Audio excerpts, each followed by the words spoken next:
مشہور محدث حضرت سیدنا شیخ عبدالحق محدث دہلوی رحمۃ اللہ علیہ فرماتے ہیں حضور غوث الاعظم شیخ عبدالقادر جیلانی رحمۃ اللہ علیہ نے ارشاد فرمایا اگر شریعت نے میرے منہ میں لگام نہ ڈالی ہوتی تو میں تمہیں بتا دیتا کہ تم نے گھر میں کیا کھایا ہے اور کیا رکھا ہے.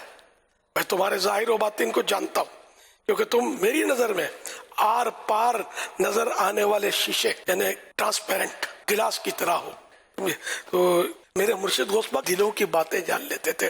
گھر میں کیا رکھا یہ پتہ چل جاتا تھا, کیا کھا کر آئے یہ پتہ چل جاتا تھا, کیا کھانا چاہتے ہیں یہ پتہ چل جاتا تھا. یہ سب اللہ کی عطا سے ہوتا تھا. اب الٹرا ساؤنڈ کی مشین سے بھی تو کچھ نہ کچھ پتہ چل جاتا ہے, اس پر کوئی وسوسہ نہیں آتا. بیٹی ہے بیٹا ہے یہ اعلان ہو جاتا ہے, پھر غلط بھی پڑتا ہے بعض اوقات, لیکن اس پر کوئی کلام نہیں ہے. تو جب یعنی کہ دنیاوی مشینوں سے سائنسی ترکیبوں سے ایسی باتیں جو عام آنکھیں نہیں دیکھ سکتی ہیں بتائی جاتی ہیں, اس پر وسوسہ نہیں آتا. تو اللہ کی دی ہوئی روحانی طاقت سے اگر کسی کو دل کی بات پتہ چل جاتی ہے, گھر کی بات پتہ چل جاتی ہے, آنے والی بات پتہ چل جاتی ہے, گزری ہوئی بات پتہ چل جاتی ہے, تو اس میں کیوں وسوسے آتے ہیں؟ سب ہوتا تو اللہ کی عطا سے. آپ نیت کر کے سوتے ہیں تہجد پڑھوں گا, کسی کو بولا نہیں بولا نا, دل میں نیت کی, پھر کیا ہوتا ہے سستی ہو جاتی ہے. یہ کس نے سستی ڈالی؟ پتا چلا شیطان کو تہجد کی نیت کری ہے, بہکا دیا آپ کو, ہے نا, نیت بدلوا دی. تو یہ مان لیں گے شیطان کو پتا چل جاتا ہے. جب شیطان کو پتا چل جاتا ہے تو محبوب رحمان کو پتا نہیں چلے گا کیا؟ اور پھر جس کو اللہ اپنا پیارا بنا دے تو اس کو اگر پتا چل جائے اور وہ بتا دے کہ تو تہجد کی نیت سے سویا تھا لیکن تو نہیں اٹھا تھا, اور آپ یہ باقی پرفیکٹ ہو کہ آپ نے نیت کری تھی, تو پھر وسوسہ کیسے اندھیرے میں تیر مارا ہوگا؟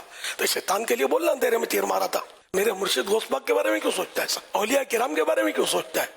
انبیاء کرام کے بارے میں کیوں سوچتا ہے؟ کہ جس کو اللہ پاک نے اپنی رحمت سے نوازا اور ایسی آنکھیں دی جو ہماری آنکھوں سے بالکل ہٹ کر ہیں. میری آنکھیں دیکھنے کے لیے گلاس کی محتاج ہے, اگر گلاس ہٹا دو مجھے نظر نہیں آئے گا, یہاں نظر نہیں آتا پیچھے. اور جس کو اللہ نواز دے تو اس کے لیے دیوار کیا ہے, ہزاروں دیواروں کا فاصلہ کیا ہے, اللہ دکھا دیتا ہے. خود حضور غوث پاک کا ایک مشہور قصیدہ خمریہ جس کو قصیدہ غوثیہ کہتے ہیں, اس میں ایک بڑا پیارا شعر ہے, نظرت الى بلاد اللہ جمعا کخردلۃ علی حکم اتصالی. یعنی میں نے اللہ پاک کے سارے شہروں کو اس طرح دیکھ لیا جیسے رائی کے چند دانے ملے ہوئے ہوں. یہ اللہ نے دکھایا میرے مرشد کو, وہ نظر عطا, وہ نظر جلال عطا فرمایا اپنے فضل و کمال سے. صلو علی الحبیب صلی اللہ علیہ